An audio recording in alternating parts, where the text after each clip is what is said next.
Hai semuanya, apa kabar? Aku kembali lagi. Kali ini aku mau mereview salah satu animasi horor kesukaanku pas masih zaman sekolah, yang berjudul Jigoku Shoujo, atau dalam bahasa Indonesianya Gadis Neraka. Menceritakan tentang sebuah situs yang hanya bisa diakses jam 12 malam. Siapapun bisa memasukkan orang yang dia benci ke neraka dengan menuliskan nama orang itu di dalam situs. Tanpa berlama-lama, ayo kita langsung masuk ke ceritanya.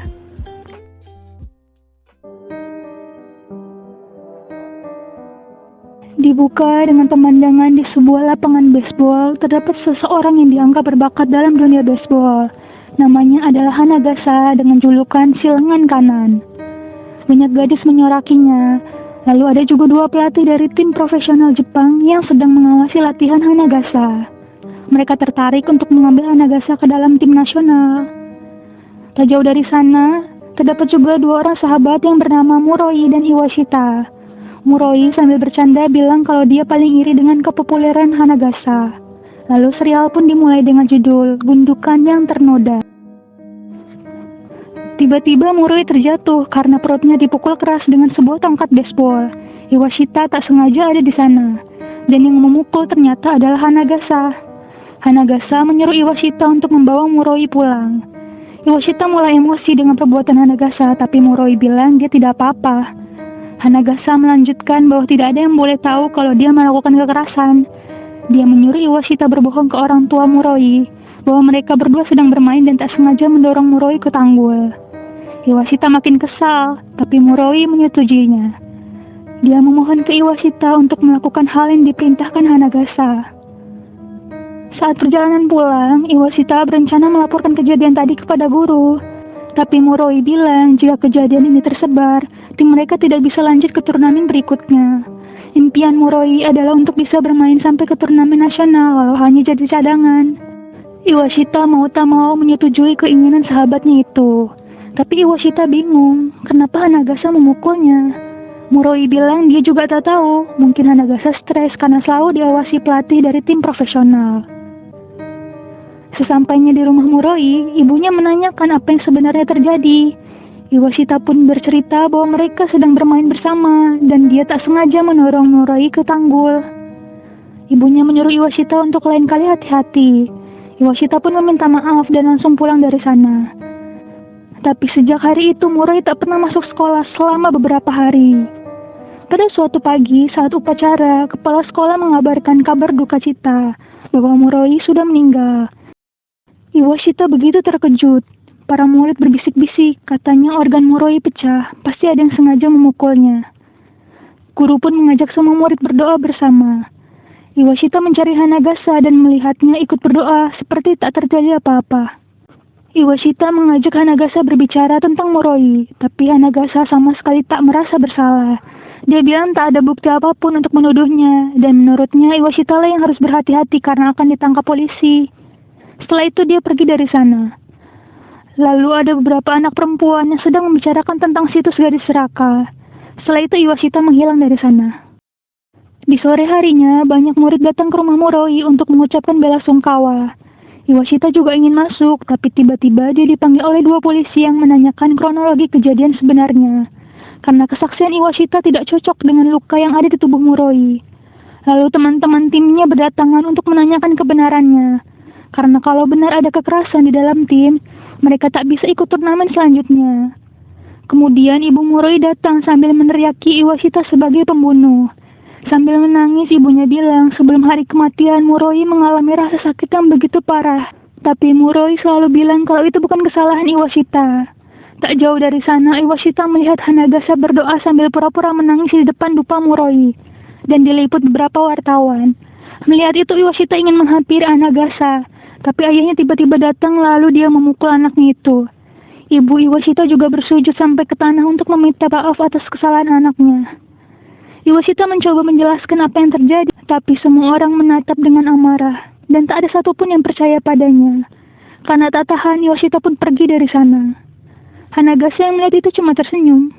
Malamnya, Iwashita memakai komputer di kantor tim baseball untuk mencoba mengakses situs gadis neraka.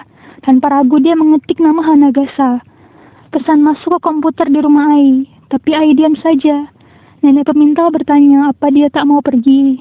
Ai bilang dia tetap pergi. Dia harus pergi karena tak punya pilihan.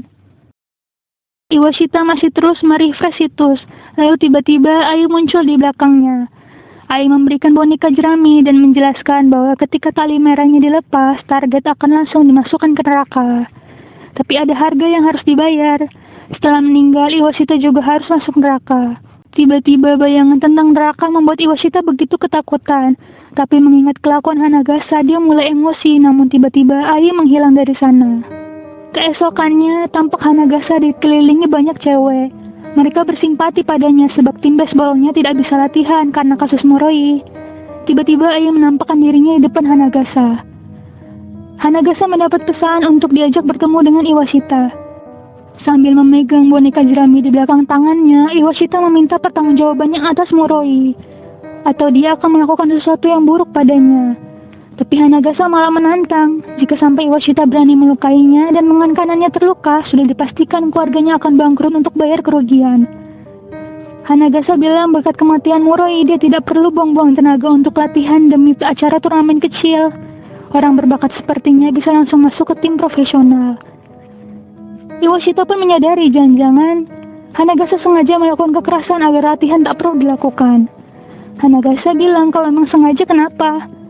Tapi dia sebenarnya tak menyangka bahwa Moroi akan mati. Menurutnya itu karena Moroi lemah dan memang tak cocok jadi pemain baseball. Sambil menangis, Iwashita bilang sebelum kematiannya Moroi sangat menderita, merasakan kesakitan yang luar biasa. Tapi dengan tatapan dingin Hanagasa bilang, aku gak peduli, soalnya aku gak lihat. Setelah itu dia pergi dari sana. Iwashita begitu sakit hati dan akhirnya melepaskan tali merahnya. Ai segera berangkat menjemput Hanagasa.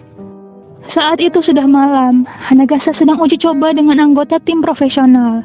Mereka bilang akan merekomendasikan Hanagasa untuk masuk tim nasional. Mendengar itu Hanagasa sangat gembira. Lalu tiba-tiba semua lampu sorot di lapangan tersebut menyala. Banyak suara-suara bersorak-sorai yang menyebutkan nama Hanagasa. Dia tampak menikmatinya. Namun suara sorak-sorai itu berubah memanggil, "Pembunuh! Pembunuh!" Mukanya langsung pucat. Lalu tiba-tiba dia sudah berada di arena kuburan yang ada batu nisan bertuliskan namanya. Ren dan Wan Yudo mengajak Hanagasa bermain 1 kali pukulan. Jika kalah akan dihukum masuk ke tungku api. Hanagasa menjadi pelempar dan pemukulnya adalah Iwashita. Hanagasa berpikir bahwa semua ini adalah keisengan Iwashita. Saat bola hendak dilempar ke Iwashita, tiba-tiba Iwashita berubah jadi tengkorak dan membuat bolanya out. Kemudian dia mengejar Iwashita dan siap memukul dengan tongkat. Tapi tiba-tiba tangannya malah berubah menjadi batu dan hancur. Hanagasa berteriak histeris karena dia kehilangan lengan kanannya yang berharga. Ren bertanya apakah dia tak menyesal sudah membunuh orang tapi menimpakan kesalahannya pada orang lain. Tapi Hanagasa bilang dia sama sekali tak peduli. Dengan sombongnya dia bilang bahwa dia adalah pemain berbakat yang hanya ada setiap 10 tahun sekali. Dia adalah pemain paling berharga bagi baseball Jepang saat ini. Semua orang harus rela mati baginya. Lalu Ai pun muncul dan langsung mengirim Hanagasa ke neraka. Saat sudah di perahu, tiba-tiba muncul bola-bola baseball yang berwajah Moroi. Moroi bilang dia sangat ingin bermain baseball walau hanya jadi cadangan. Dia ingin bermain baseball bersama Hanagasa dalam keabadian. Moroi memeluk Hanagasa dengan erat dan Hanagasa berteriak histeris. Di suatu siang, beberapa murid berbicara tentang berita di koran yang bilang bahwa ada saksi yang melihat Hanagasa memukul Moroi. Tapi kini Hanagasa menghilang tiba-tiba. Tak jauh dari sana, tampak Iwashita sedang ada di dalam mobil bersama ayahnya. Dan dia melihat simbol perjanjian di pantulan kaca mobil. Lalu cerita pun selesai.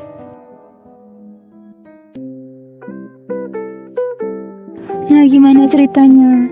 Lumayan kesel ya sama Hanagasa. Bisa ya ada orang sesombong itu karena merasa berbakat, dia ingin semua orang berkorban untuk dia. Semoga kita dijauhkan dari orang-orang seperti Hanagasa ya. Nah, cukup sampai di sini ceritanya. Nanti kita berjumpa lagi di episode keempat ya. Dah.